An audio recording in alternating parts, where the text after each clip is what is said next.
A reading from the Acts of the Apostles. Lectura de los Hechos de los Apóstoles. En aquellos días Pablo dejó Atenas y se fue a Corinto. Allí encontró a un tal Aquila, judío natural del Ponto, y a su mujer Priscila. Habían llegado hacía poco de Italia porque Claudio había decretado que todos los judíos abandonasen Roma.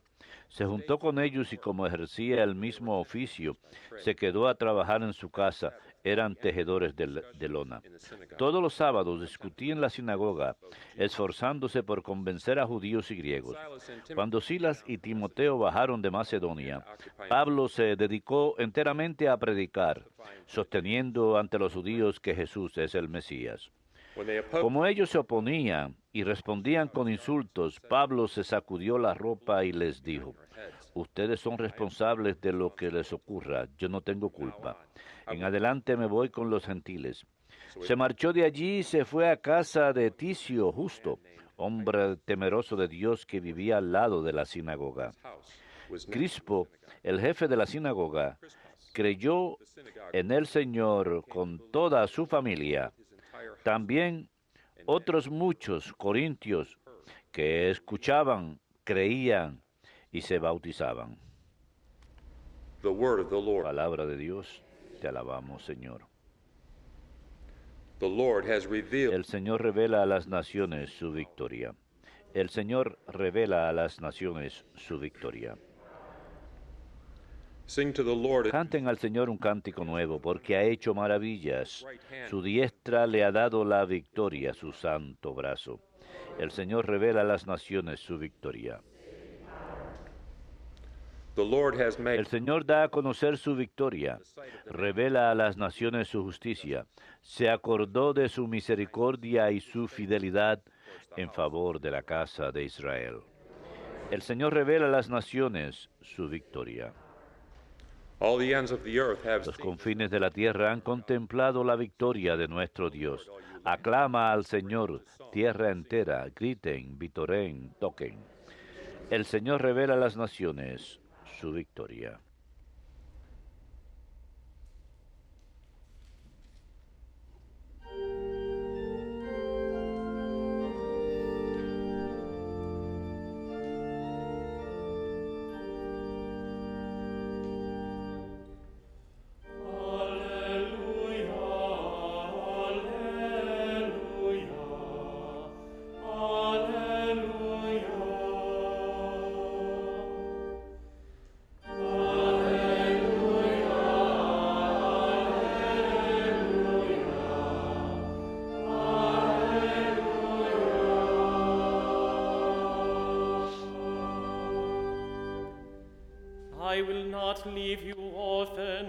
No los dejaré huérfanos, dice el Señor.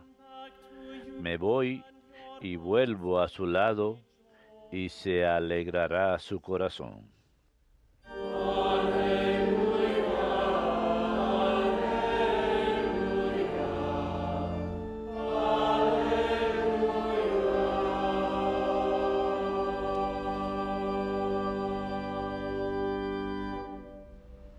Dominus vobiscum. Et cum spiritu tuo. Lectio Sancti Evangelii secundum Johannem.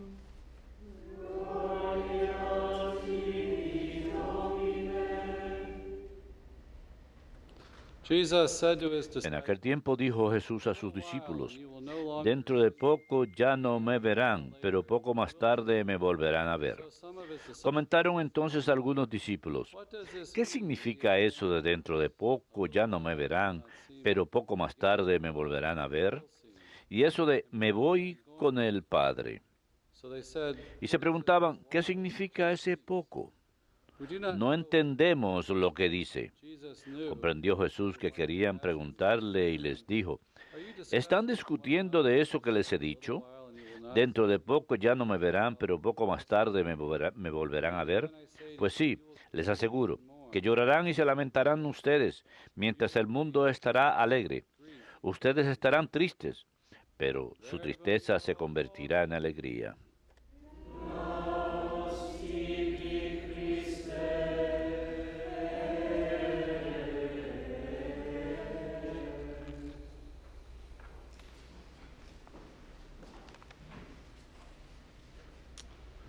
got some explaining to do, I guess, this morning. The Creo que debo hacer unas explicaciones hoy. La antífona que cantó el coro hermosamente fue por Santa Juana de Arco. Es un memorial opcional el día de hoy. I wanted to preach on Deseo predicar the Mass text for the acerca de alguna de las oraciones del texto de la misa para la semana de one of the patrons Pascua entre semana. Por supuesto, Santa Juana de Arco es una of our country. de las santas patronas de Francia, liberó a su país de los ingleses en los años 1400 y fue gran mártir por la fe a los 19 años de edad, debido a algunas maquinaciones políticas Being a en heretic. la iglesia. Fue convicta y acusada de ser hereje y quemada en la hoguera, y 20 años más tarde fue completamente exonerada. Por supuesto, 20 años In 1920, más tarde, no fue demasiado tarde, pero por seguro gran inspiración para el mundo entero y para Francia en aquel momento. in the country of France. So we certainly Así que, por seguro, prayers and intercession pedimos sus today. oraciones e intercesiones hoy en día. The Easter Las weekday prayers. oraciones de entre semana, en la semana del texto, I was en la looking semana de Pascua, estaba mirándolas y viendo este maravilloso tema de la vida. En el Evangelio se habla de que Cristo va a irse y regresará más adelante, en alusión a su sufrimiento, muerte y resurrección. Hablando de este evento que ha de ocurrir, está tratando de explicárselo a los discípulos. Y es a través de esta muerte y resurrección que somos redimidos. Y la oración I'll say, después de la comunión, el día de hoy, in the resurrection of Christ, dirá: Dios Todopoderoso y Eterno, que en la resurrección de Jesucristo nos has hecho renacer a la vida eterna, haz que los sacramentos pascuales den en nosotros fruto abundante y que el alimento de salvación que acabamos de recibir fortalezca nuestras vidas. Que el propósito de su resurrección fue restaurarnos a la vida eterna. Todo este tiempo de Pascua que hemos tenido antes de Pentecostés nos ayuda a enfocar en la resurrección, en estos encuentros con Cristo y en esta vida nueva que Él nos da. Tenemos diferentes expresiones de esto our new al participation in caminar en filial adoption, that we become abundancia de vida. brethren. 1 Corinthians 15 La tells us primera a that los God Corintios for our 15 nos sins dice que Él murió por nuestros pecados, que fue sepultado y resucitó al tercer día. Esta es la cima de la verdad de nuestra fe, que con la cruz, la resurrección, as an con la essential cruz part of the Paschal mystery. tenemos una parte esencial del misterio pascual. Es el principio y fuente de nuestra resurrección futura. El catecismo lo resume muy sucintamente. Dice: por su muerte, Cristo nos libera del pecado, y por su resurrección abre para nosotros el camino a la vida nueva.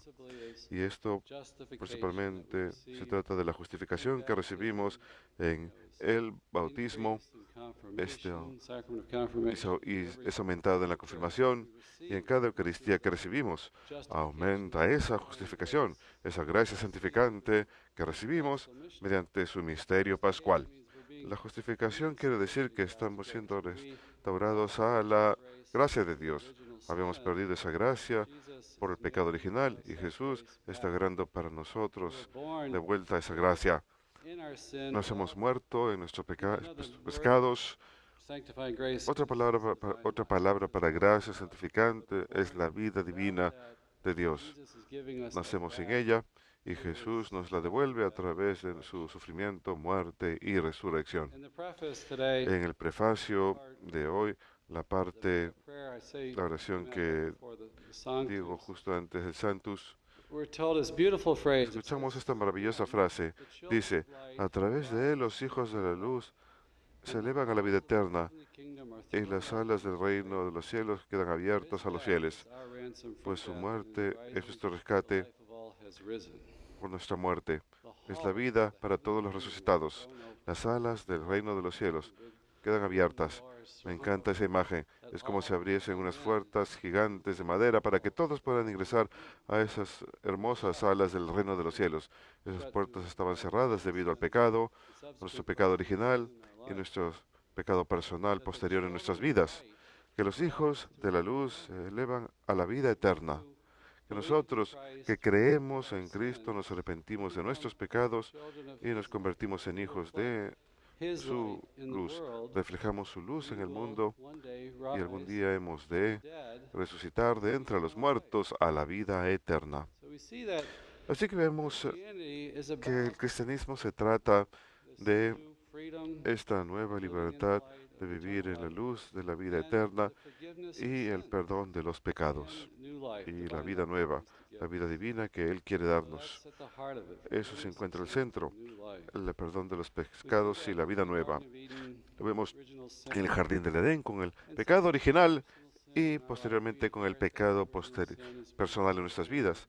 Heredamos ese pecado original al ser parte de la familia de los hombres. Vemos este vínculo con la muerte. Es ahí cuando la muerte y el sufrimiento entran al mundo. El Evangelio, pues, como dice el Padre, ha venido a deshacer ese nudo de desobediencia que el hombre originalmente cometió, ese pecado de soberbia y desobediencia. El pecado trajo la muerte, pero la fe y el perdón y la vida nueva vienen en Cristo. El Evangelio es un Evangelio de vida. El mensaje de la vida se encuentra al centro del Evangelio. Nuestro Dios es un Dios de los vivos. Escuchamos esto en las Escrituras.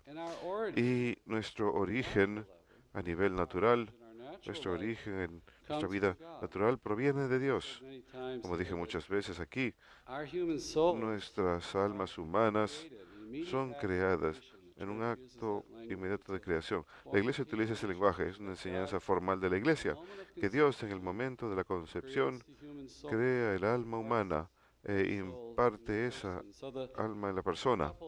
Así que la pareja que se une para procrear, ellos no crean, decimos que procrean con la ayuda de Dios.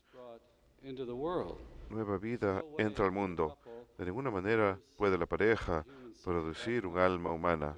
Esta proviene directamente de Dios. Y creo que esto es muy importante que lo recordemos hoy en día, porque sin importar las dificultades o incluso las circunstancias de la concepción, del acto conyugal, Dios quiso que todos existiésemos. La persona humana tiene derecho a ser concebida, a nacer a partir de un acto de amor. El niño en la familia humana, hablamos de ello como un derecho y tenemos que proteger este derecho lo mejor que podamos en la sociedad, una sociedad que fomente matrimonio saludable y castidad. Pero independientemente de ello, Dios está obrando dentro del estudio humano. Él quiso que cada uno de nosotros existiésemos. Él quiso que existiésemos a pesar de las circunstancias. Así se trata de una mala circunstancia. Él quiso que existiésemos. Y nuestro origen proviene de Él. Y nuestro destino es estar con Él para toda la eternidad. Nuestra meta es Dios, quien es la vida plena. El domingo pasado leímos un hermoso pasaje en donde Jesús está rezando para que seamos uno solo, para que tengamos unidad y Él tenga unidad con nosotros. Así que Él ha venido a fomentar esta unidad, esta comunión de la iglesia, y para que nosotros como seres humanos estemos unidos, seamos uno solo en Dios, para que recibamos la vida que Él nos quiere dar. Ese es el propósito de nuestras vidas. Así que esa es la base de nuestra dignidad, que hemos sido creados a imagen y semejanza de Dios, que provenimos de Él y estamos destinados a estar con Él para toda la vida eterna. Como parte de la familia humana, tenemos un papel importante de proteger esa dignidad de la vida dentro de la cultura mediante leyes justas. Y quiero predicar un poquito acerca de este tema porque hay mucho en nuestra conversación nacional hoy en día, está en los medios de comunicación, acerca de las leyes de aborto en nuestro país. Y a menudo la perspectiva cristiana es categorizada como extremista. En Alabama, hace poco pasaron un proyecto de ley que es una locura, es extremo, pero la ley existe para proteger la vida y es un derecho fundamental que tenemos sobre el cual están basados todos los demás derechos. Nunca se puede quitar la vida inocente. Federalmente, y quiero presentar el caso que esta ley no es extremo. Lo que es extremo es que Estados Unidos federalmente permita que esto suceda, que se permita que el aborto se realice a lo largo de los 9 meses de embarazo, que en los Estados Unidos de Norteamérica, cuya meta siempre ha sido la libertad, sea uno de 7 países que tenga esta ley liberal de aborto. De 198 países sondeados, 7 permiten el aborto a lo largo de los 9 meses del embarazo. Nosotros permanecemos firmes, permanecemos en la compañía de la China y Corea del Sur, que tienen una historia terrible de derechos humanos. Estados Unidos, que es un país de libertad, a menudo pienso que nuestra libertad, en nuestro país, en nuestra cultura, no tenemos conciencia del alcance del aborto. Tenemos 55 millones de abortos globalmente, en el mundo entero, cada año. Es la primera causa de muerte en el mundo entero. No es algo pequeño, no es algo que podemos simplemente ignorar. En este país nada más, 60 millones de abortos quirúrgicos desde Roe versus Wade en 1973. 60 millones. Una de 4 mujeres para cuando tienen 45 años en este país habrán tenido un aborto. Y esto no cuenta los abortos químicos, las drogas que las mujeres pueden obtener en las farmacias para causarse abortos. Si no, el número sería mucho más alto. Así que este proyecto de ley, que fue firmado hace poco, ya ha de tomar efecto en 6 meses, a pesar que está siendo ya demandado. Esta firma de parte del gobernador Ken Ivey, gobernador de Alabama, y se ha hablado mucho de esto en los medios, que es simplemente unos cuantos hombres tratando de de oprimir a las mujeres, pero nuestra gobernadora es mujer y ella firmó este proyecto de ley y se considera extremista en nuestro país hoy en día. Y esto la verdad que me hizo pensar. Yo estaba en un programa de televisión popular en donde estaban diciendo que se trata de la gente que está imponiendo su moralidad personal sobre los demás, están imponiendo su fe sobre los demás. Y la explicación de la iglesia de esto es que las leyes pro vida son parte de la ley natural. Aquí en Birmingham, Alabama, hay un centro para la gran lucha por los derechos civiles en este país en los años 50 y 60, y Martin Luther King realizó mucha obra aquí, y en su carta desde la cárcel de 1963, cuando escribe acerca de la segregación, él cita a San Agustín, cita a Santo Tomás de Aquino, hablando acerca de la ley natural, y él dice que él está escribiendo acerca de una ley injusta, es medida por esta ley natural para determinar si es justa o injusta, que todas las leyes justas están arraigadas en la ley natural, que Dios es el que de la ley es legislador eterno, podemos conocer esa ley mediante la razón. Participamos en esa ley eterna de Dios y la podemos conocer por la razón. Que por la razón podemos saber que arrebatar una vida inocente es equivocado y siempre es equivocado en todo caso. Así que este gran líder hace un llamado a la razón para las leyes justas. No hace falta abrir la Biblia para darse cuenta que el aborto es equivocado. Uno no tiene que ser una persona de fe para saber que el aborto está mal. Y es de cumplimiento obligatorio para todas las personas. Es un derecho humano. La causa de la vida es un derecho humano y es un tema de derechos humanos en nuestra época. Las leyes pro vida son razonables y pueden ser conocidas mediante la razón correcta. Tenemos una razón caída y ahí es donde la fe puede venir ayudándonos a purificar nuestra razón, porque es parte de nuestra fe y se encuentra en las Escrituras, este derecho a la vida, y puede energizarnos y motivarnos para luchar por un sistema justo. Así que aplica a todos y el gobierno, al proteger este derecho fundamentalísimo, tiene que hacer eso, tiene que pasar leyes para proteger la vida. La Iglesia lo enseña. ¿Y por qué es razonable? La forma en que podemos saber que es razonable es porque desde el momento de la fertilización, una vida humana comienza, que no es ni la vida del padre ni la vida de la madre, esa parte, no es un órgano del cuerpo de la madre. El no nacido tiene su propia vida, su propio crecimiento, su propio ADN, posiblemente un tipo de sangre distinto al de la madre, ha de desarrollar sus propias huellas dactilares. Es una vida humana que se desarrolla por cuenta propia y no protegerla o arrebatar esa vida es poner fin a una vida humana distinta a la vida de la madre. Cada libro de texto de genética en el país lo reconoce. A través de la razón podemos saber que esta es vida humana, así que nuestras leyes deben protegerlas.